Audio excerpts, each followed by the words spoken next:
से ही आप सभी स्टूडेंट। तो आज की इस वीडियो में मैं आप सभी बच्चों को सेमेस्टर 2 मेजर पेपर 2 हिस्ट्री का आप सभी बच्चों को कुछ सिलेक्टेड क्वेश्चन पढ़ा रहा हूं जो कि 15 नंबर के नजरिए से इंपॉर्टेंट है, जो पेपर में पूछा जा सकता है। ठीक है, तो ये सारे 15 नंबर के सवाल को मैं आपको क्वेश्चन को बता रहा हूँ और साथ साथ आंसर भी बता रहा हूँ। तो सवाल को नोट डाउन करिएगा। एक यहाँ से जो सवाल आएगा सबके सब 15 नंबर का याद रखिएगा। मैंने आपको इंपॉर्टेंट क्वेश्चन सारा बता दिया था, चाहे वो 15 मार्क्स का हो, 5 मार्क्स का, 1 मार्क्स का। ये वीडियो पूरा डेडिकेटेड जो सिलेक्टेड क्वेश्चन पेपर में आएगा उसी के लिए यहाँ पर है। ठीक है, तो चलिए शेयर कर दीजिए। उम्मीद करूँगा आप इस वीडियो को अपने दोस्तों को, चैनल पर अगर आप न्यू आए सब्सक्राइब करिएगा, बेल आइकन पे क्लिक कर लीजिएगा। इसी प्रकार जब भी न्यू अपडेट आएगा आपको मिल जाएगा हमारे चैनल पे। बाकी कुछ पूछने के लिए फेसबुक इंस्टाग्राम में, जिसका लिंक डिस्क्रिप्शन बॉक्स में।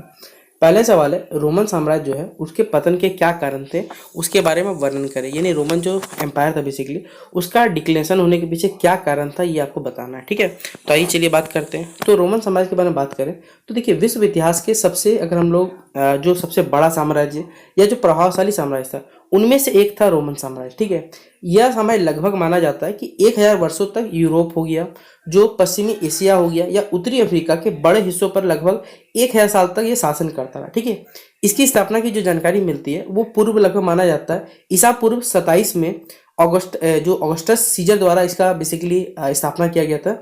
और जो पश्चिमी बेसिकली रोमन साम्राज्य का पतन जो हुआ था इसका 476 ईस्वी में हुआ था। ठीक है, अगर हम बात करें जब जर्मनिक सरदार ओडेसर ने क्या किया था, अंतिम सम्राट रोमुलस कहते ऑगस्टुलस को गद्दी से क्या किया था, हटा दिया था। ये जानकारी यहाँ पर दी गई है। ठीक है, अब कुछ इतिहासकार है, देखिए उनका मानना है ये कि जो रोमन साम्राज्य है उसका जो पतन हुआ था एक कारण तो नहीं हो सकता किसी भी इतने बड़े साम्राज्य का, बल्कि कई आंतरिक भी कारण थे और बाह्य कारण भी थे। मतलब एक्सटर्नल फैक्टर भी थे, इंटरनल फैक्टर भी थे, जो कि सभी चीजों ने मिलकर क्या किया, इस बड़े साम्राज्य को इनके पतन में कह सकते हैं मदद किया या फिर कैसे खत्म किया।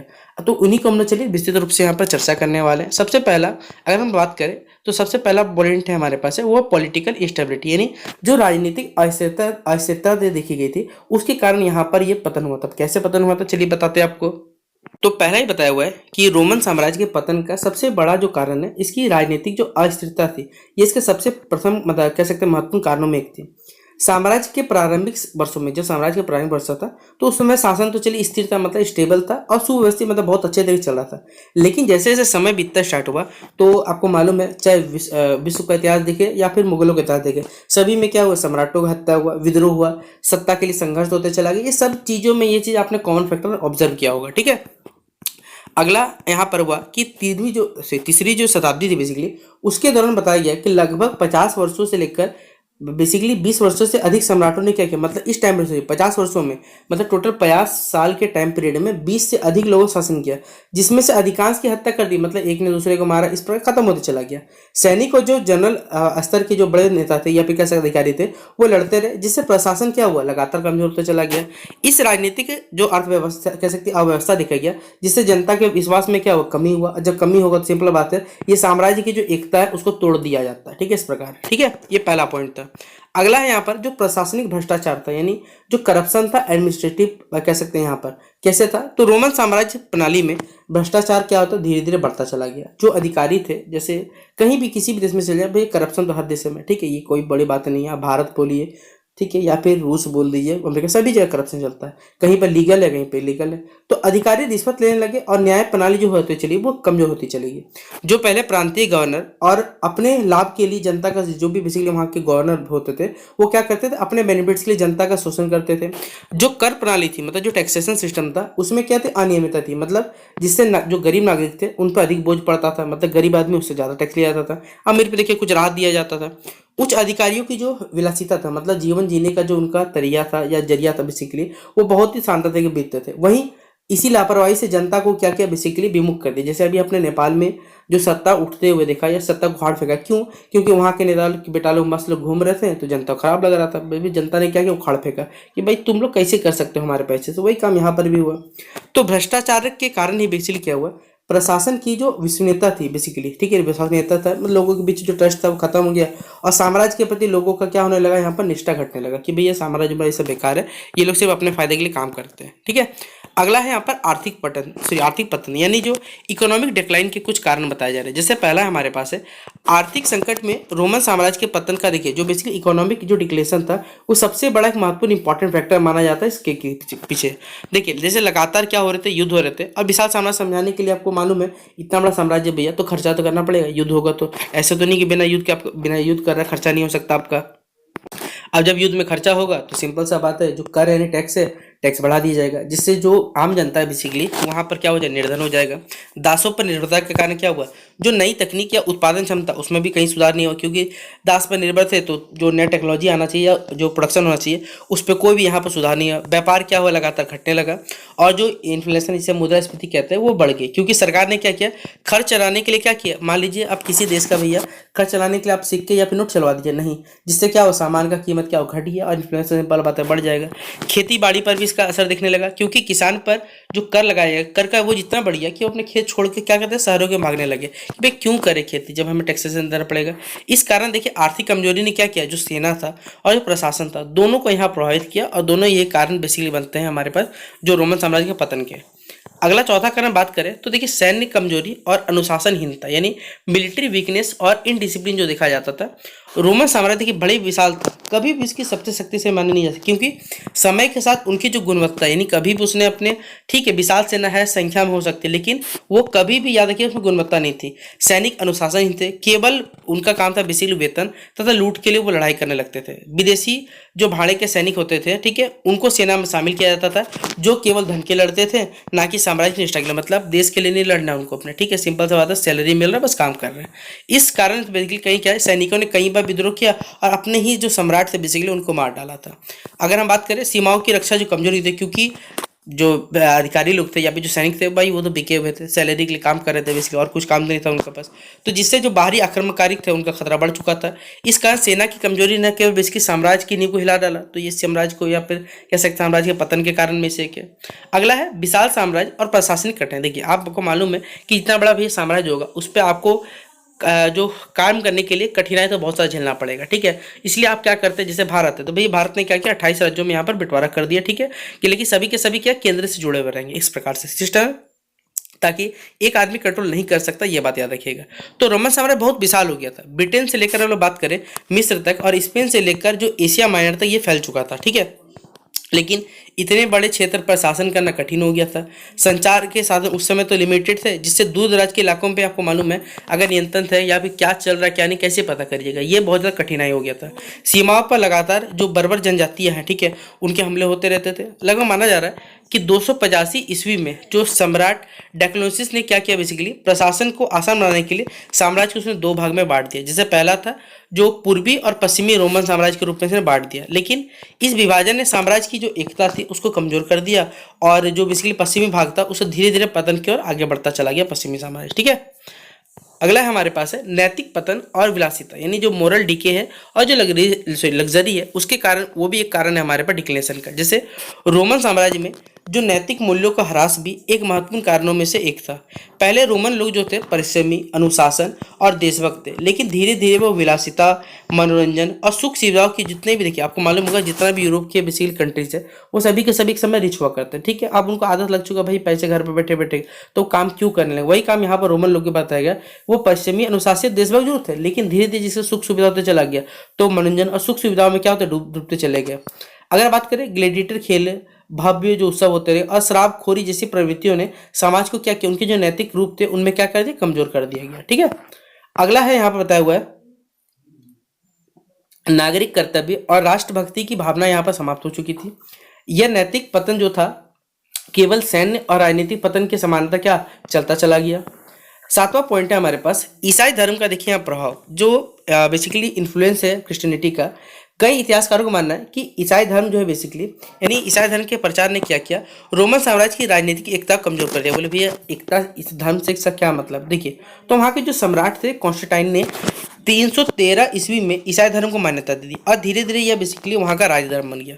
पहले रोमन साम्राज्य खुद को देवतुल्य मतलब देवता के तुल्य मानते थे, जिससे साम्राज्य में एकता बने थे। लेकिन जैसे ईसाई धर्म आया तो सभी ने एक ईश्वर की अवधारणा को बढ़ावा दिया, जिससे लोगों की जो निष्ठा थी बेसिकली निष्ठा जो थी वो सम्राट की वजह कहाँ चली गई, चर्च की ओर बढ़ गई। इससे जो राजनीतिक शक्ति और धार्मिक शक्ति में क्या हुआ, एक संघर्ष था यहाँ पर पैदा हो गया। हालांकि यह भी सत्य है कि ईसाई धर्म ने बेसिकली लोगों की जो नैतिकता थी और जो दया का भाव संदेश दिया, परंतु इससे जो रोमन अनुशासन था या फिर जो पारंपरिक एकता थी वो यहाँ पर कमजोर होती चली गई। ठीक है, अगला है बाहरी आक्रमण, यानी बेसिकली देखिए बाहरी बर्बर जनजातियों के आक्रमण ने रोमन साम्राज्य की अंतिम सांसें ले ही ली बेसिकली। ठीक है, जर्मनिक जनजाति जिसे हम लोग कैसे गॉथ्स कहते हैं, वेडल्स हो गया, हुन्स हो गया और फ्रैंक्स हो गया, ने साम्राज्य की सीमाओं पर बेसिकली लगातार हमला करते चले गए। 410 ईस्वी में अल्क्रिक के नेतृत्व में जो कह सकते हैं विजिगोथस ने रोम शहर पर क्या हमला करके उसे लूट लिया। 455 ईस्वी में वेडल्स ने फिर से रोम को लूटा। फिर अंततः क्या हुआ कि जो 476 ईस्वी में ओडेसर ने पश्चिमी जो सम्राट थे रोमुलस ऑगस्टस को जो भी पदच्युत कर दिया यहाँ पर, जिससे क्या हुआ यहाँ पर जो पश्चिमी रोमन साम्राज्य उसका फाइनली खत्म ही हो गया। वो जो पूर्वी भाग था लगभग 1000 वर्ष और जीवित रहा, लेकिन जो पश्चिमी रोमन साम्राज्य वो सदा के लिए क्या हो चुका, समाप्त हो चुका था।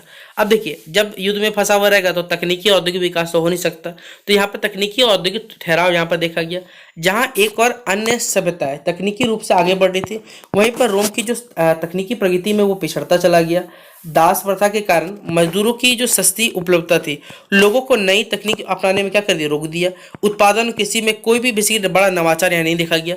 इस ठहराव ने क्या किया, उत्पादन जो बेसिकली आर्थिक जो उत्पादकता उसको हटा दिया और साम्राज्य को जो आत्मनिर्भरता था उसे यहाँ पर दूर करता चला गया। ठीक है, अगला है पर्यावरण और स्वास्थ्य संबंधी समस्या, यानी इन्वायरमेंट एंड हेल्थ इश्यूज क्या है। तो कुछ विद्वानों का मानना यह है कि रोमन पतन को पर्यावरणीय और स्वास्थ्य समस्या से जोड़ा गया। यानी जो रोमन एम्पायर का डिक्लेरेशन हुआ उसमें कहीं ना कहीं इन्वायरमेंट और कहीं कहीं हेल्थ इशू ये एक फैक्टर में माना जाता है। ठीक है, जैसे यहाँ बताया हुआ है पॉइंट में हमारे पास कि अत्यधिक शहरीकरण, जल निकासी की कमी और जो शीशे के पाइप के उपयोग से क्या होने लगा, वहाँ के लोगों को स्वास्थ्य समस्या जो थी वो उत्पन्न होती चली गई। महामारी जैसे आपको मालूम होगा प्लेग और स्मॉल पॉक्स ने लाखों लोगों को यहाँ पर जान ले ली। जनसंख्या थे उससे घटने से क्या हुआ, जो सेना था और जो श्रमिक वर्ग था दोनों यहाँ पर एक आर्थिक रूप से क्या हो चुके थे, कमजोर होते चले गए थे। तो रोमन साम्राज्य का पतन एक धीमी प्रक्रिया थी जो कई शताब्दियों तक चलती रही। ये एक दिन का कोई घटना नहीं था या किसी एक घटना या व्यक्ति द्वारा कारण नहीं हुआ था, बल्कि कई कारण थे जिनमें राजनीतिक भ्रष्टाचार, आर्थिक संकट, सैन्य कमजोरी, नैतिक पतन, धार्मिक परिवर्तन और बाहरी आक्रमण जैसे अनेक कई कारण थे जिसका यह परिणाम था। तो रोम साम्राज्य का पतन जो है वो विश्व इतिहास के लिए एक महत्वपूर्ण निर्णय मोड़ था, क्योंकि इससे बेसिकली जो मध्य यानी मिडिल एज की शुरुआत हुई और यूरोप में जो नए राज्य और बेसिक संस्कृतियों थे उनके उदय का मार्ग यहाँ पर प्रशस्त किया। फिर भी रोमन साम्राज्य की जो विरासत है, उनकी कानूनी व्यवस्था, स्थापत्य कला, भाषा और शासन की अवधारणा जो है आज भी यहाँ पर बताया जा रहा है आधुनिक बेसिकली विश्व में क्या है हमारे पास जीवित रहा है। अगला क्वेश्चन है आपके लिए कि मेसोपोटामिया सभ्यता की जो प्रमुख विशेषताएं थी उनका आपको यहाँ वर्णन करने बोला गया कि मेसोपोटामिया जो सभ्यता उसकी विशेषताओं का वर्णन करें। तो सबसे पहले बात करें अगर हम लोग इसके प्रस्तावना के प्रेम्बल के रूप में बात कर सकते हैं। ठीक है, तो मेसोपोटामिया सभ्यता ठीक है विश्व की सबसे प्राचीन सभ्यताओं में एक मानी जाती है। ठीक है, मेसोपोटामिया जो है वो एक ग्रीक नाम के वर्ड से है जिसका अर्थ है दो नदियों के बीच की भूमि। ठीक है, यह भूमि को टिग्रिस कहा जाता है और यूफ्रेटिस जो बेसिकली यूफ्रेटिस है, दो नदियों के बीच का यहाँ पर स्थित है।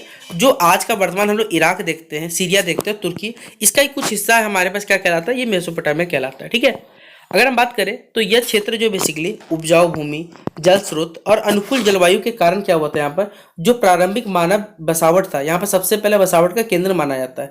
यहाँ की सभ्यता का विकास लगभग 3500 ईसा पूर्व से लेकर 500 ईसा पूर्व के बीच हुआ और इसमें जो सुमेरियन थे, अकादी थी, बेबीलोन सभ्यता थी, असीरियन जैसी कई अनेक प्रमुख संस्कृतियां इनमें क्या थे, यहाँ पर शामिल थे। ठीक है, अब अगला बताया हुआ है यहाँ की भौगोलिक स्थिति और महत्व की बात कर। देखिए मेसोपोटामिया की सबसे बड़ी विशेषता है कि इसकी भौगोलिक स्थिति थी। जैसे यहाँ पर उपजाऊ जो अर्धचंदाकार क्षेत्र था, फर्टाइल जो क्रिसेंट का क्षेत्र था, टिग्रिस और जो यूफ्रेटिस नदियाँ जो थी जिनके कारण सिंचाई और परिवहन के लिए क्या था, एक महत्वपूर्ण एक केंद्र था। वहीं पर जलवायु जो थी यहाँ की अर्ध शुष्क, जिससे नदियों के जल से क्या खेती संभव हो पाता था। यह क्षेत्र पश्चिमी एशिया का एक व्यापारिक, क्योंकि नदी अभी है तो यहाँ पर व्यापारिक केंद्र भी बन सकता है। तो यह एशिया, अफ्रीका और यूरोप के बीच में क्या था, एक स्थित था हमारे पास। ठीक है, तीसरा है यहाँ पर नगरीकरण, यानी कि शहरीकरण भी कह सकते हैं। तो मेसोपोटामिया नगरीकरण की प्रक्रिया बहुत उत्पन्न हुई, जैसे यहाँ नगर राज्य जैसे सिटी स्टेट की अवधारणा की, जिसमें उर हो गया, उरक हो गया, लागास हो गया और निपुर थे हमारे पास। नगरों के चारों ओर ऊंची ऊंची दीवारें बनाई जाती थी। प्रत्येक नगर का एक क्या था, धार्मिक मंदिर था जिससे जुगरात होता था। ठीक है, सड़कों का यहाँ नियोजन होता था और जल निकासी की जो प्रणाली व्यवस्था थी उसकी यहाँ पर उन्नत किस्म का यहाँ पर प्रणाली देखा जाता था। ठीक है, चौथा पॉइंट है हमारे पास प्रशासन और राजनीतिक कारण। ठीक है, जिन्हें बताया हुआ है कि प्रत्येक जो नगर है हमारे पास है, प्रत्येक नगर राज्य का शासन जो है एक राजा या बेसिकली लुगल करता था। राजा धार्मिक और राजनीतिक जो दोनों अधिकारियों का यहाँ केंद्र था। बेसिकली यहाँ लिखित कानून जो थे उनका विकास हुआ, जैसे हम लोग हम्मुराबी की सभ्यता कहते हैं। ठीक है, संहिता कहते हैं, कोड ऑफ हम्मुराबी। विश्व का जो पहला लिखित विधि संहिता था उसे माना जाता है हम्मुराबी को, जिसमें टोटल 282 यहाँ पर कानून लिखे गए थे, ये बताया हुआ। ठीक है, कानून कठोर थे और आंखों के बदले आंख मारने के सिद्धांत पे, यानी आंख के बदले आप किसी आंख फोड़ोगे तो बदले में आंख उसको फोड़ना पड़ेगा। ठीक है, इस सिद्धांत पे ये नियम जो था बेसिकली काम करता था। अगला पॉइंट है कृषि और अर्थव्यवस्था। ठीक है, यहाँ की जो प्रमुख फसलें उनमें है हमारे पास मोस्टली जौ है, गेहूं है, खजूर है और सब्जी है। बैल, गधे, ऊंट यहाँ पर उपयोग करके हम लोग क्या करते हैं, खेती और परिवहन में उनका इस्तेमाल होता है। सिंचाई के लिए नहरें हैं, बांध है और जलाशय जैसे बनाए गए थे। व्यापार आंतरिक और बाहरी दोनों स्तर पर होता था। ईरान की जो सिंधु घाटी हो गया, मिस्र और अरतियों जैसे वस्त्र, धातु, लकड़ी और रत्न यहाँ पर आयात यानी इम्पोर्ट बेसिकली होते थे हमारे पास। ठीक है, धर्म और आस्था की बात करें तो यहाँ पर देखिए बहुदेववादी धर्म प्रणाली अपनाई जाती थी, जिसमें प्रमुख देवता में बात करें तो अनु आकाश देव को माना जाता था, एल्निन मतलब हवा के देव को, इया मतलब जल और ज्ञान के देव को, और ईस्टर मतलब प्रेम और युद्ध की देवी को माना जाता है। ठीक है, जैसे जिगुरात मंदिर जो है धार्मिक और प्रशासनिक दोनों केंद्र थे। लोग मानते थे कि देवता जो है बेसिकली प्राकृतिक घटना को नियंत्रित करते थे और उनका जो क्रोध है बेसिकली उनका जो क्रोध देखा जाता था वो बाण या सूख के रूप में हमें देखने को मिलता था। ठीक है, अगर हम बात करें विज्ञान और प्रौद्योगिकी के बारे में, साइंस एंड टेक्नोलॉजी के बारे में बात करें तो लेखन प्रणाली जो है जिसमें हम लोग क्यूनिफॉर्म, विश्व की सबसे पहली लिपियों में से एक थी। बेसिकली गणित 60 के आधार पर यहाँ गणना की जाती थी, जिससे समय की माप जो है, जिससे आपको मालूम है 1 घंटा में 60 मिनट होता है, 1 मिनट 60 सेकंड, इसका विकास हुआ। खगोल विज्ञान में जो हम लोग चंद्र कैलेंडर देखते हैं उसका निर्माण हुआ। ग्रहों की गति का यहाँ पर अध्ययन किया गया। वास्तुकला की बात करें यहाँ पर हम लोग तो यहाँ पर पक्की ईंटों से निर्माण, मेहराब और गुंबद जैसी कई प्रारंभिक तकनीकों का आविष्कार हुआ। सामाजिक संरचना बात करें तो सामाजिक देखिए उच्च वर्ग में रखा गया था, राजा को, पुरोहित को, अधिकारी को, मध्य वर्ग व्यापारी, शिल्पकार, किसान हो गया, निम्न वर्ग में दास और जो मजदूर थे उनको यहाँ पर रखा गया था। फिर अगला है हमारे पास है महिलाओं की स्थिति जो है पुरुषों की तुलना में बेसिकली क्या सीमित है, लिमिटेड थी, लेकिन उन्हें संपत्ति रखने और व्यापार करने की यहाँ पर अनुमति भी दी गई सभ्यता में। कला साहित्य के बारे में बात करें तो महाकाश जो महाकाव्य बेसिकली है, गिलगमेश का महाकाव्य है जो हमारे पास विश्व का सबसे पुराना जो हमारे पास साहित्यिक ग्रंथ है वो माना जाता है। मूर्तिकला में देवताओं और राजाओं की यहाँ प्रतिमा थी।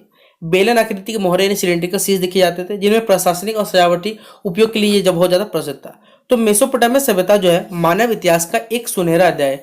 इसकी उपलब्धियां जैसे लेखन हो गया, कानून हो गया, नगरीकरण और गणित आज भी यहाँ पर आधुनिक सभ्यता की नींव मानी जाती है।